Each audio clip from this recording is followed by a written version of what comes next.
I'm sorry for what I did, but that's hardly enough. Well, I think that's the one baffling part of this case, that to this day we can't understand why he committed this mass murder. When a kid murders their own parents, people often assume they were either abused or deeply disturbed. But in this case, it was pure, cold-blooded evil. On Thanksgiving weekend, November 29, 1998, in Muskegon, Michigan, a woman named Margaret Boss called 911 after finding a man lying motionless in a driveway. Inside the home, police would uncover a chilling scene. 5 family members brutally slain, including Margaret's daughter April and her boyfriend, Jed Pravacki. The killer, 18-year-old Seth Pravacki, Jed's own brother, who had openly shared his plan to murder his family, and no one took him seriously until it was far too late. You think of irony, karma, what you sow, so shall you reap. Certainly I was just relieved, because I view him as an extremely dangerous man, that the Department of Corrections took the necessary steps to ensure that he didn't escape. Stephen Pravacki had spent 25 years shaping young minds as a 5th-grade teacher in Muskegon, Michigan. His personnel file at Reith's Puffer Elementary, later entered into evidence, showed 0 complaints and multiple commendations for what administrators called his exceptional dedication to student welfare. Colleagues described him as patient, methodical, the kind of teacher who stayed late helping struggling students and arrived early to prepare lessons. His wife Linda worked as a medical receptionist at Muskegon Medical Associates, where employment records showed perfect attendance for 3 consecutive years. Together, they'd built what appeared to be a stable middle-class life in their 3-bedroom home on Harvey Street, purchased in 1985 according to property records. Their eldest son, Jed, 19, was following his father's path, studying education at Muskegon Community College.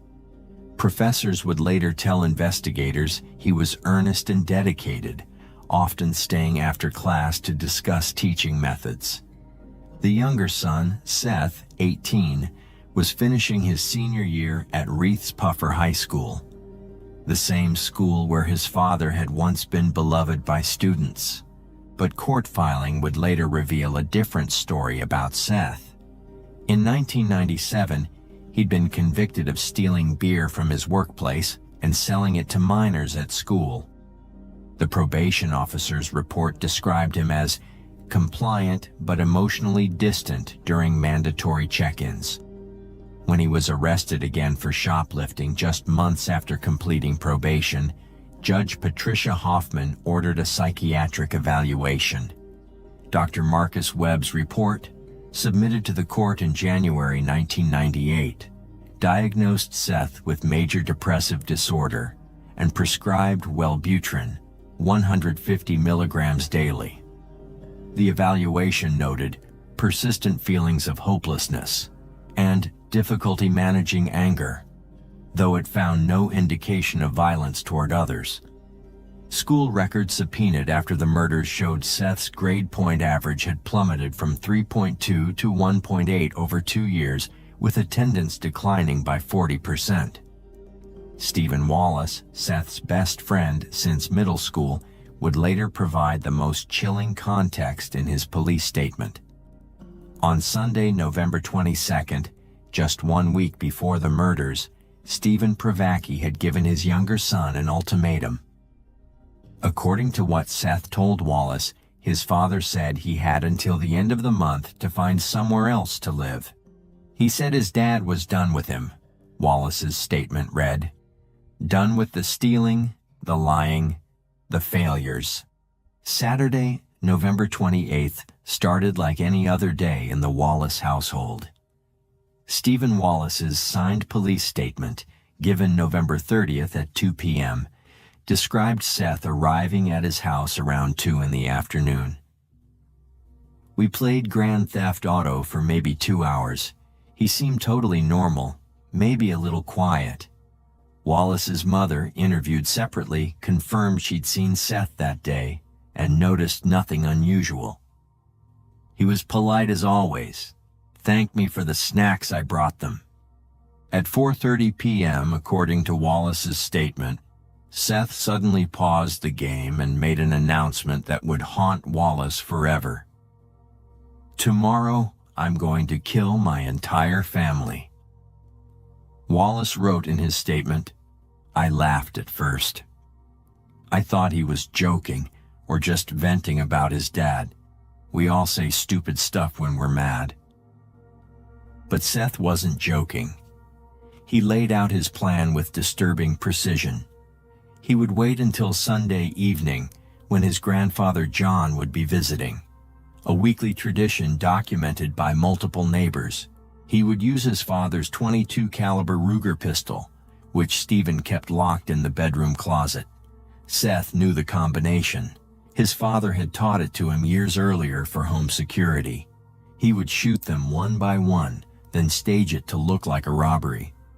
Wallace admitted to Detective James Morrison that he didn't call police or warn the Pravakis. "I didn't think he was serious. Seth talked a lot when he was angry, and he was my best friend. You don't call the cops on your best friend for saying something stupid." Phone records would confirm no calls were made between the Wallace residence and the Pravaki home that entire weekend. By Sunday afternoon, November 29th, the plan Seth had outlined was becoming reality. At 6:20 p.m., Wallace's answering machine recorded a brief message that investigators would later recover. Seth's voice, calm and matter-of-fact, "It's done. Come over." The timestamp on the message would become crucial evidence, helping investigators establish the timeline of the murders. Wallace drove to the Pravaki house, arriving around 6:45 according to his statement. What he found there would transform him from witness to accomplice. But even then, even seeing what Seth had done, Wallace made a choice that would baffle investigators and the community for years to come. Instead of calling 911, instead of running, he picked up a mop. The medical examiner's report, compiled by Dr. Sarah Hendricks and filed December 2, 1998, reconstructed the sequence of murders with clinical precision. Jed Pravaki was killed first, a single gunshot wound to the right temple while seated in the living room watching television. The bullet trajectory and powder residue indicated the shooter stood less than 3 feet away. Time of death was estimated between 5 and 5:30 p.m. based on liver temperature and rigor mortis progression. There were no defensive wounds on Jed's hands or arms. He never saw it coming. Stephen Pravaki and his father John had been out running errands, according to receipts found in Stephen's wallet showing purchases at Home Depot at 4:52 p.m. They returned home together around 5:45 p.m., walking into an ambush. The autopsy showed Stephen was shot once in the back of the head as he entered through the garage door. John Pravaki received 2 shots, what ballistics expert Thomas Cole called insurance shots in his report. The first bullet entered the temporal region, the second the parietal. The extra shot for his grandfather suggested particular determination to ensure death. Linda Pravaki was upstairs showering, unaware her family was being systematically eliminated below. The crime scene photos showed she'd just stepped out of the bathroom, a towel still wrapped around her hair when Seth shot her at close range. The powder burns on her robe indicated the gun was less than 3 feet away. Dr. Hendricks noted Linda had raised her hand, likely in surprise or an attempt to shield herself. The bullet passed through her palm before entering her chest. April Boss arrived last, around 6 p.m. according to her parents' timeline, and cell phone records showing her last call was at 5:58 p.m., saying she was pulling into the driveway. She and Jed had planned to study together. Both were taking the same education courses. Seth let her in, and crime scene analysis suggested she made it 3 steps inside before seeing Jed's body. The angle of the entry wound indicated she was looking up when shot, meaning she saw Seth raise the gun. She had perhaps 2 seconds to comprehend what was happening before her death. Wallace's confession, given under immunity agreement on December 1st, detailed the cover-up that followed. When he arrived at 6:45 p.m., he found Seth dragging his grandfather's body toward the driveway. He was eerily calm, Wallace told investigators. He said we needed to make it look like a robbery, that someone broke in. Against all logic, Wallace helped. Together, they positioned John's body outside, arranging him face down on the concrete, as if he'd been shot while fleeing. They moved the other bodies to suggest a struggle, dragging Stephen from the garage to the hallway, repositioning Jed on the living room floor, leaving Linda where she fell, but tossing couch cushions around her. April's body they left by the door, staging her purse as if someone had rifled through it. The work was grotesque, and according to Wallace, took nearly an hour. At 7:15 p.m., security footage from Stop and Go convenience store on Laketon Avenue showed both teenagers purchasing cleaning supplies. Receipt number 447823, found in Seth's pocket during arrest, itemized their purchases: 1 gallon of bleach, rubber gloves, 2 rolls of paper towels, total $12.47. The clerk, Timothy Morrison, later testified neither boy seemed agitated or unusual. They were talking about the Lions game, acting completely normal. Back at the house, they mopped blood from the hardwood floors, wiped down surfaces, and attempted to eliminate evidence of Seth's involvement. Wallace described being physically sick twice during the cleanup, while Seth remained focused and methodical. At 7:45 p.m., surveillance at a Shell station captured Seth disposing of a plastic bag in their dumpster. Recovery of this bag 3 days later yielded 5 .22 caliber shell casings with Seth's partial fingerprints. The most damning piece of evidence came from Seth's attempt to establish an alibi. At 8:30 p.m., he tried to use his father's ATM card at First Bank on Apple Avenue. The transaction was denied. Wrong PIN. Bank security footage showed him trying 3 different combinations before giving up. This footage would later prove crucial, showing Seth very much alive and free hours after he'd claimed to have discovered the bodies.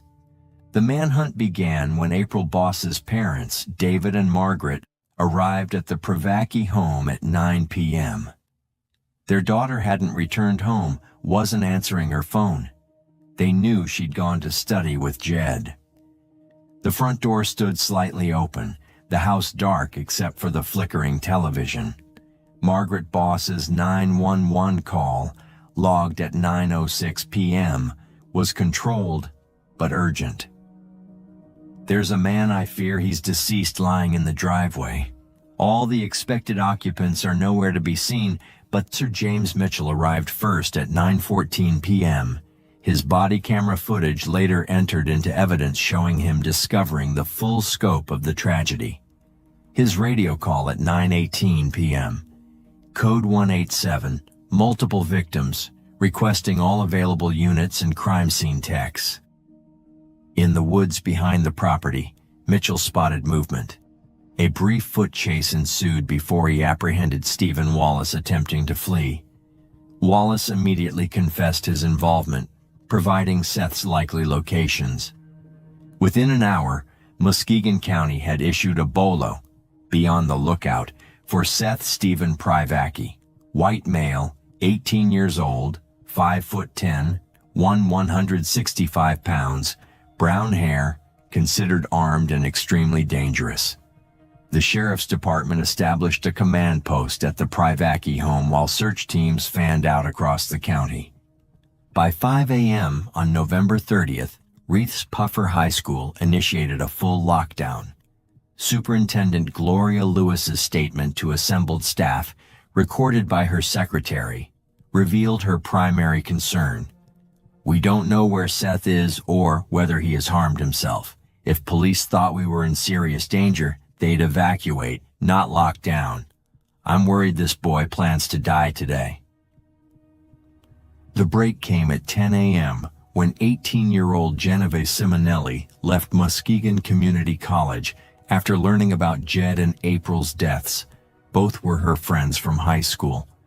Driving aimlessly in grief along Route 46, she spotted a disheveled hitchhiker. Her statement given at noon that day described the moment. He was soaked from walking through morning dew, muddy up to his knees. "I felt bad, so I stopped. When he got in, I recognized him immediately. Seth Pravacki. My blood went cold, but I kept my composure." She drove him 3 miles to a Texaco station, claiming she needed gas and couldn't take him further.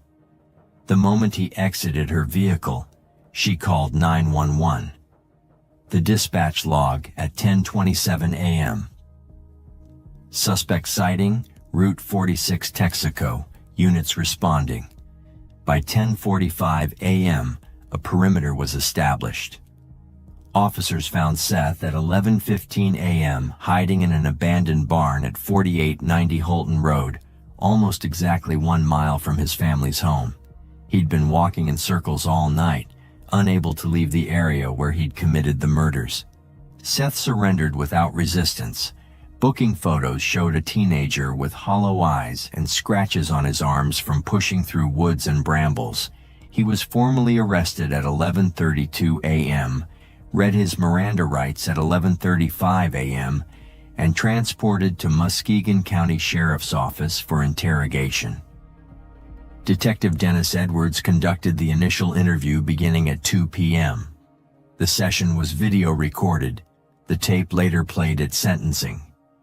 Edwards noted in his report that Seth appeared calm to the point of dissociation, affect completely flat, responses delivered in monotone. When asked what happened, Seth's response was immediate and emotionless. "I shot them. All of them. My family. April." The confession that followed was remarkably detailed yet emotionally vacant. Seth described retrieving the gun from his father's closet at 4:45 p.m., loading it in his room, waiting for Jed to be alone in the living room. "I shot him first so he couldn't fight back." When asked about shooting his grandfather twice, Seth's explanation chilled even veteran investigators. He would have been sad about the others. "I didn't want him to be sad, so I made sure." His motive, when pressed, seemed absurdly inadequate for the magnitude of his crimes. "They were ganging up on me. Dad wanted me out. Mom agreed with him. Jed was the perfect son. I was tired of being the failure." When Detective Edwards asked why he didn't simply leave, find his own place, Seth's response revealed the depth of his distorted thinking. "Then I'd have nothing. At least this way, I did something they'll never forget." On December 1st, 1998, Muskegon County Prosecutor Tony Tague filed 5 counts of open murder, Michigan's most serious homicide charge. The criminal complaint, case number 98-CF-1823, listed each victim, their time of death, and noted clear evidence of premeditation and deliberation.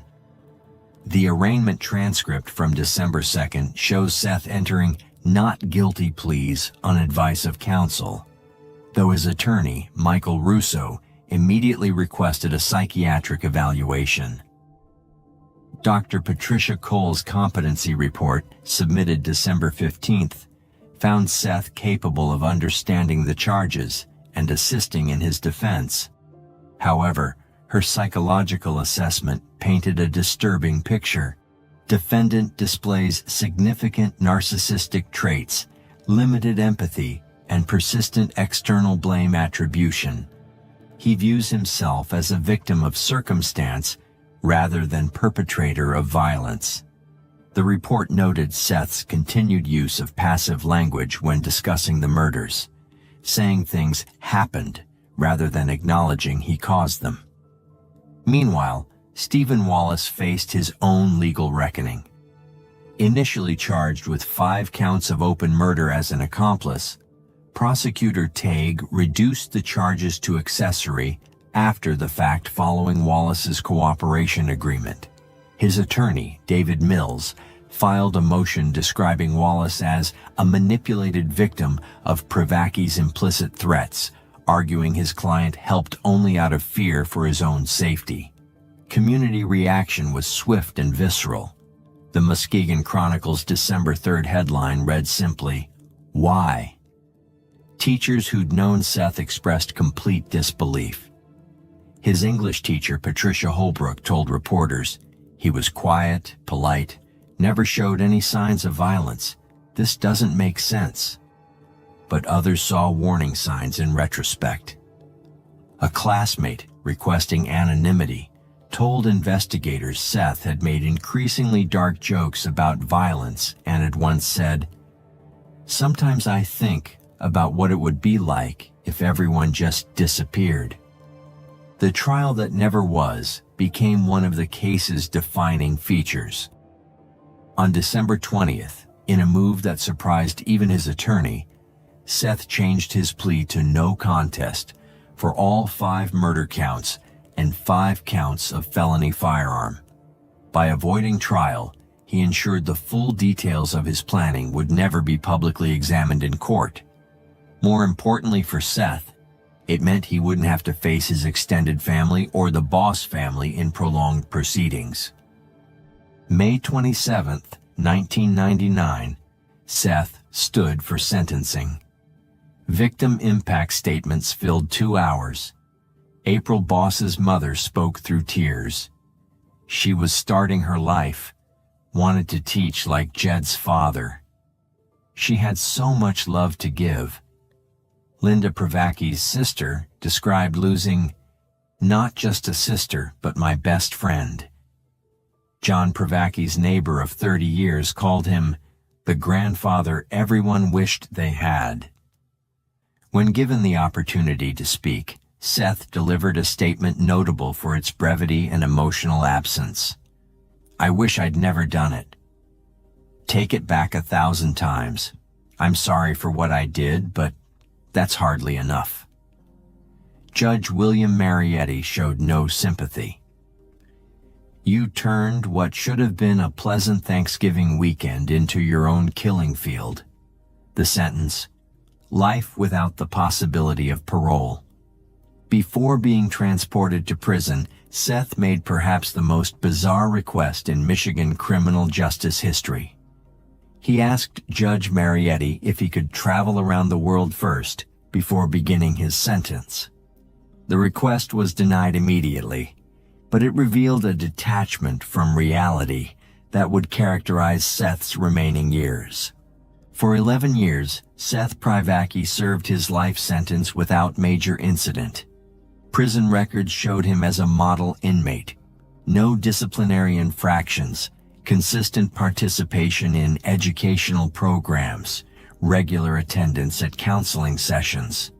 He was transferred to Kinross Correctional Facility in Michigan's Upper Peninsula in 2009, a minimum security placement that reflected his behavioral compliance. But on July 15, 2010, the facade of acceptance crumbled. At 10 p.m., Seth and 2 other inmates executed an escape plan weeks in the making.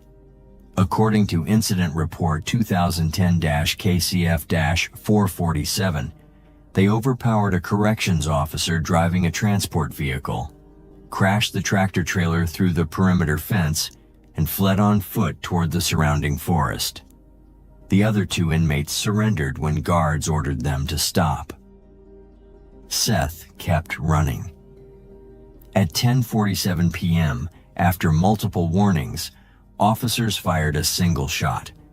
Seth Pravacki was pronounced dead at the scene, age 30.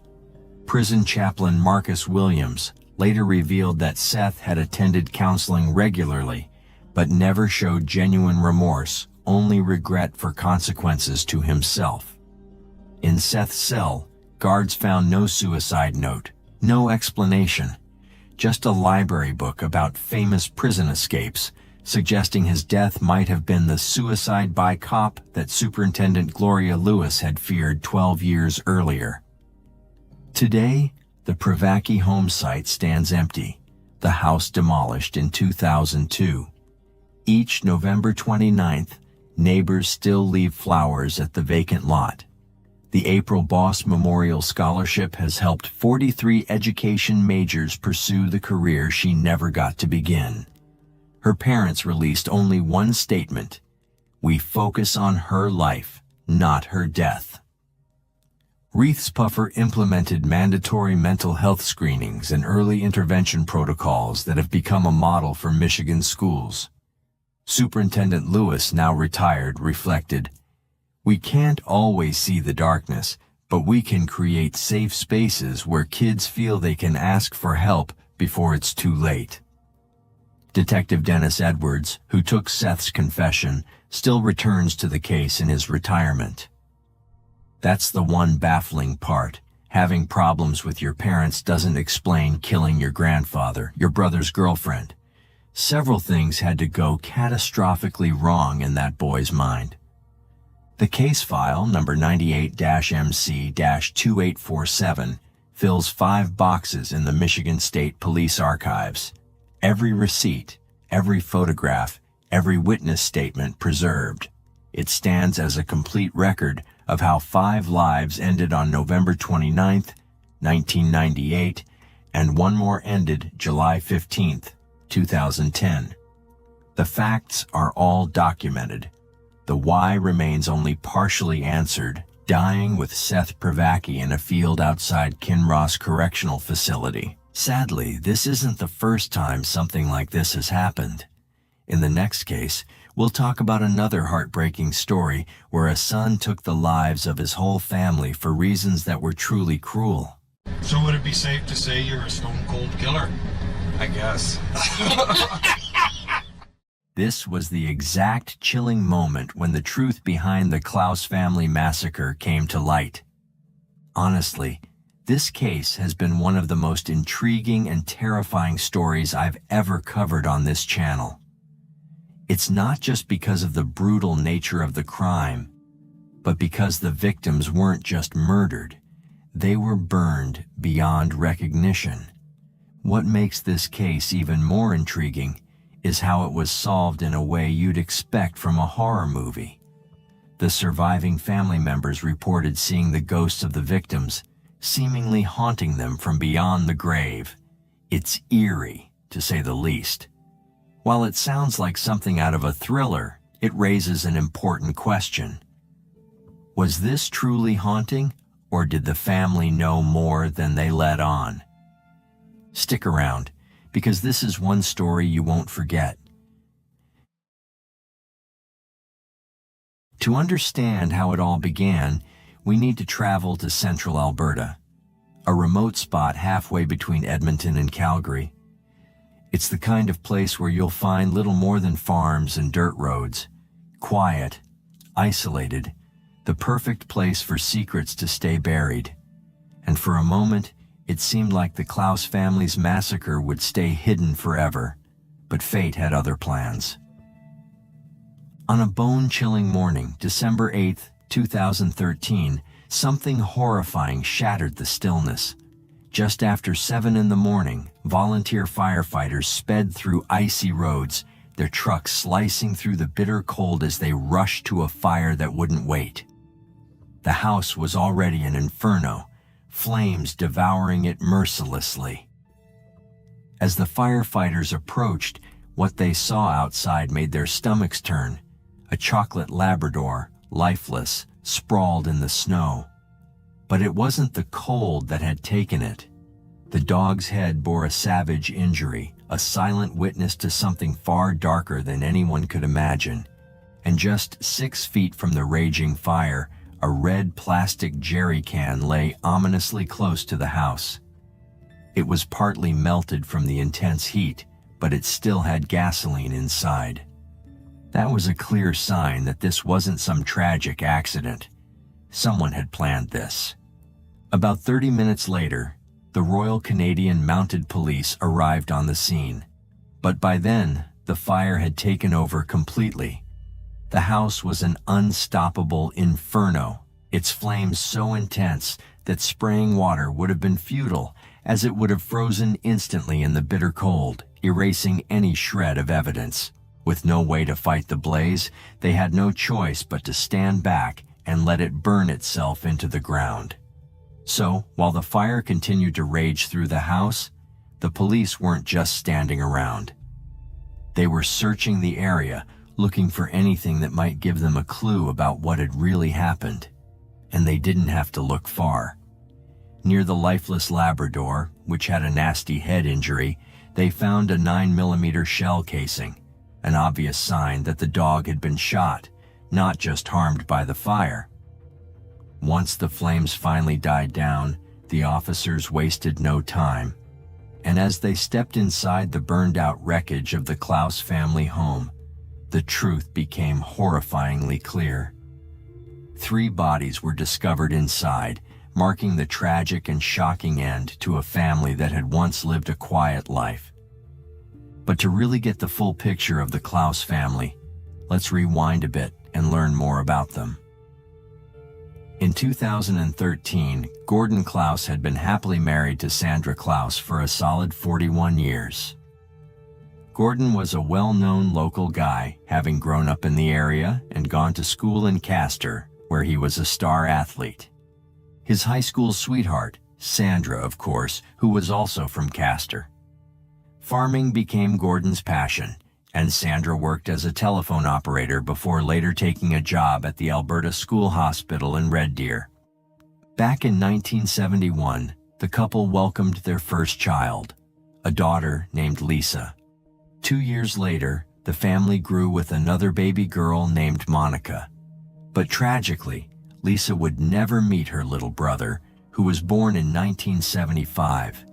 Because in October of 1973, on Canadian Thanksgiving Day, Lisa, who was just 2 years old at the time, was involved in a horrible farming accident that took her life. This loss, as you can imagine, hit the Klaus family hard, but it brought them closer together. Not long after, they welcomed their third child, a son named Jason, and continued to build their life on the farm just north of Castor. Sandra, the mother, had always worked hard on the farm, but as the kids grew older and needed her less, she decided to go back to work in 2003.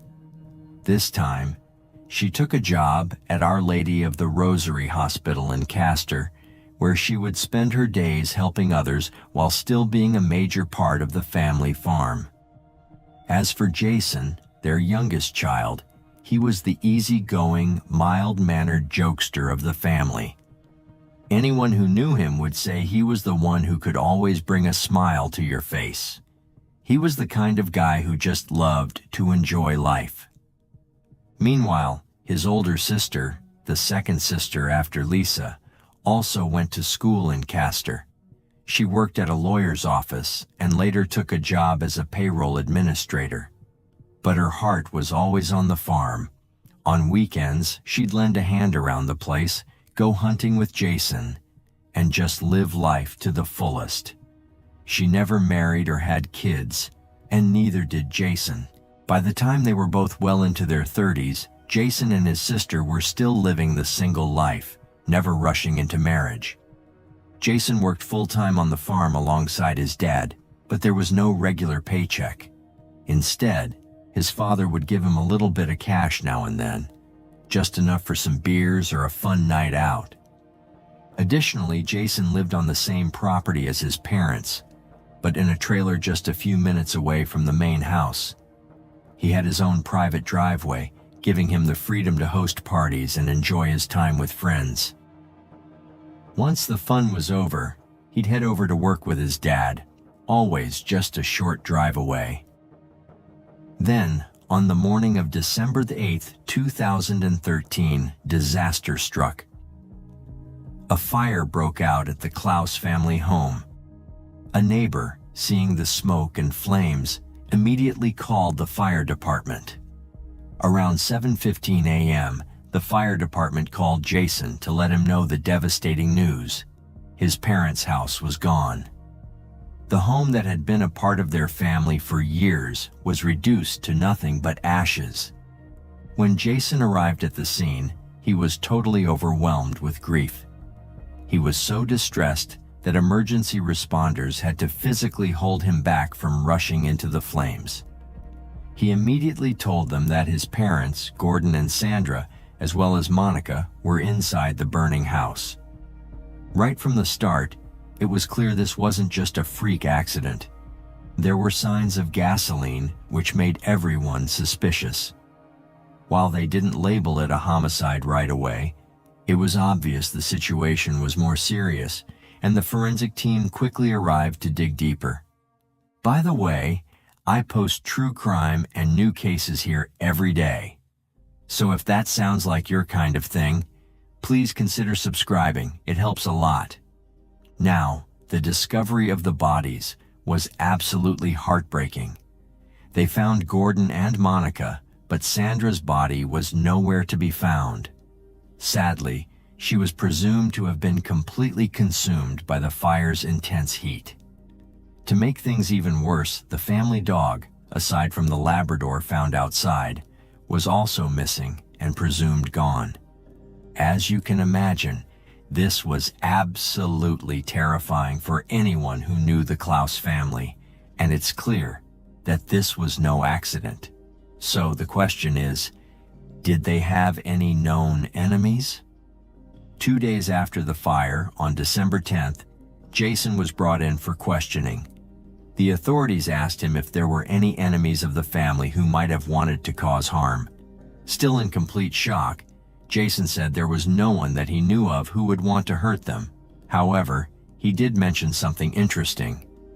He brought up a mounted deer head that had been in the house, claiming it was the only truly valuable thing inside. He suggested that his family might have been killed in a robbery that went horribly wrong. It turned out that 6 years earlier, Jason had shot a massive white-tailed deer in Coronation, which was about 25 minutes away. According to him, the mounted deer head was worth a jaw-dropping $200,000. Now, many people find this hard to believe. A quick Google search revealed that this seemed like a wildly inflated price for a deer head. But that was Jason's story, and he stuck to it.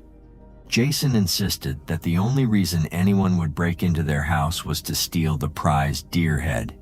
He described it as one of the biggest and most impressive mounts around, not far from breaking a world record. But the more people thought about it, the more it seemed suspicious. The fire had destroyed everything. Would the deer head have burned too? And if it had been stolen, would there be any evidence left behind? As the investigation moved forward, Jason's emotions seemed to shift from deep grief to frustration and anger. He grew upset with the RCMP, feeling they weren't moving fast enough on the case. When they told him they hadn't found his mother Sandra, he lost his temper. He accused the police of lying to him and angrily lashed out at them, using harsh words in his fury. Then came a chilling twist. Gordon's car was missing from the scene. 3 days later, the police found it on the other side of Castor. What made things even stranger was that Jason seemed to know about the missing car before anyone else did, and it doesn't stop there. The police hadn't told Jason about the shell casing found near the Labrador dog, yet somehow he knew about it. As the news of the fire spread, Jason always had an explanation for how he knew so much. When people asked how he could possibly know these details, he answered in an almost unsettling way. He casually mentioned things like ghosts and cold spots, suggesting he had some strange, otherworldly insight into what had happened. He told 4 different people, 3 were family members, and 1 was an arson investigator for insurance, that he had seen ghosts. And not just any ghosts. These spirits supposedly told him what happened the night of the fire. But here's the thing. Every time he told the story, it was different. Not once did he give the same account. One moment, he saw his sister Monica as a ghost. The next, it was a couple of other spirits, but Monica was always involved somehow. And, well, she didn't exactly have a peaceful chat with him. She was apparently kind of upset. No matter what, the stories were always changing, which is usually a big red flag when it comes to truth-telling. Now, Jason's version of events got even stranger. He said that when he arrived at the scene of the fire, he saw spirits standing at the edge of the driveway.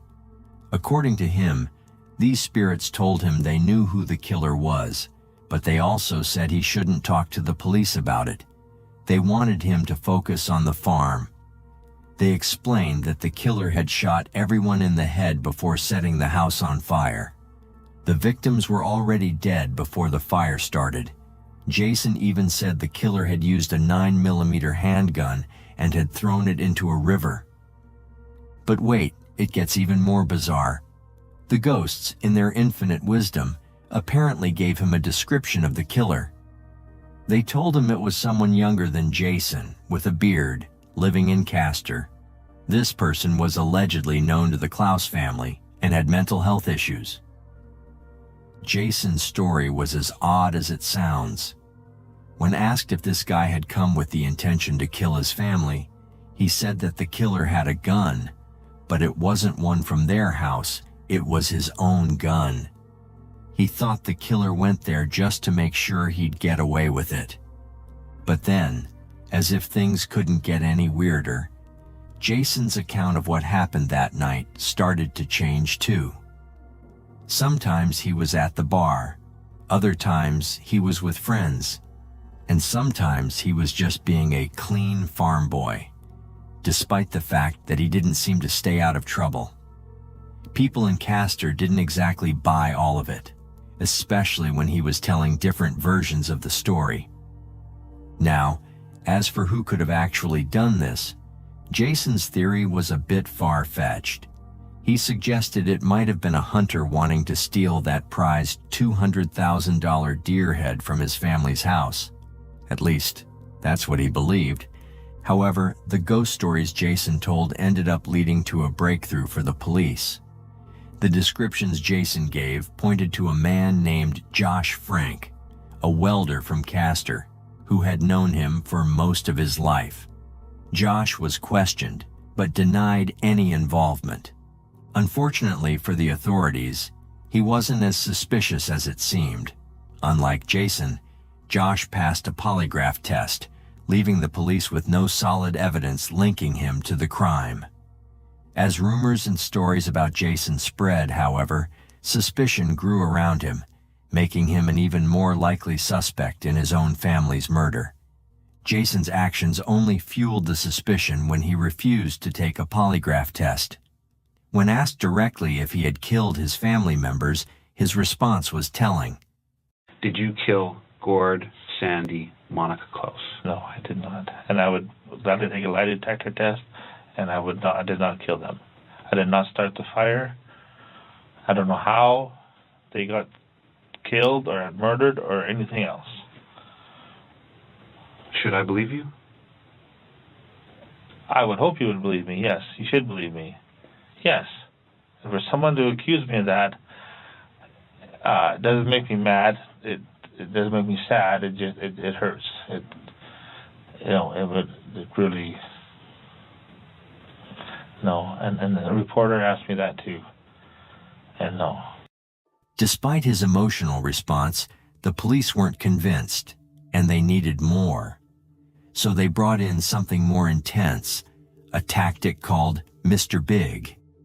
This involved a group of individuals who would approach Jason with an offer, store some things on his family's farm in exchange for a hefty payment. The goal was to see if Jason would reveal anything under pressure or possibly confess. Now, Mr. Big became a key player in the investigation. Jason met him in April 2014, just 4 months after his family was murdered. Jason and this so-called Mr. Big, who was actually an undercover cop, started hanging out at strip clubs and bars, quickly becoming new friends. Jason even joined him in some shady activities like protection rackets and assaults. But of course, all of this was part of the police's master plan to make it seem like Jason was dealing with real, dangerous criminals, something straight out of The Sopranos. So, Jason, who was thrilled to have new, cool friends, didn't realize that everything was being set up to expose him. And at some point, Mr. Big spun Jason a wild tale. He had an uncle on his deathbed, a man so close to the end that he was willing to take the fall for a triple murder he didn't commit, just to make sure his granddaughter would get some money. The deal was this: Jason would spill the truth to his uncle, and in return, the uncle would confess to murdering the Klaus family. Jason's secret would be safe, and the family would be compensated. Jason, clearly not thinking things through, told Mr. Big exactly what went down that fateful night. He admitted that he had helped plan the murder, but didn't actually pull the trigger. According to Jason, the one who actually killed his family was none other than Josh Frank, the same guy who passed the polygraph test earlier, making him seem innocent. So Jason invited Josh to meet his new friends, who were really Mr. Big and his associates. He painted the whole thing as a chance to do someone a favor. Mr. Big's uncle was dying, and his granddaughter could really use some extra cash, so it seemed like a win-win. Jason downplayed the seriousness of the situation, making it sound like just helping out a family in need. But little did Josh know, this meeting would be the exact moment they'd end up confessing to the brutal murders. Yeah. Okay. Just like Todd, right? Todd. Yes. Yes. Perfect. Okay. And you can, if you don't like anything I'm asking you, there's the door handle. You can buck off anytime. And I got a question. I am dying to ask you after what he told me. Okay. Okay. And I'll tell you when it's coming because you're gonna die laughing when it's coming. Okay. Okay. The deal is, Mom, Pop, Sister, God. Yeah. Tell me about it. Well, went into the house. No. Start back how it came about, so I can get it through the math. Because I'll explain to you after. But there's a reason for my asking, like to start right at the very beginning, because I just want to know. I'll put it this way: if I said to you that Goldilocks woke up and the bed wasn't right and she ran out, you'd go, "What the fuck are you talking about?" Yeah. But if I started the story at the beginning of her walking through the woods, then I can relay that to Uncle. Yeah. That's how it goes, okay? Okay. So, this whole thing happened in February. December. Or December. December, you're right. Do you remember the date? December 8th. He proposed this to me to go in and take out the family. How did he say it to you? He said that he was, he had been writing some checks on the farm in California, his dad's signature, and he was looking into buying some cattle.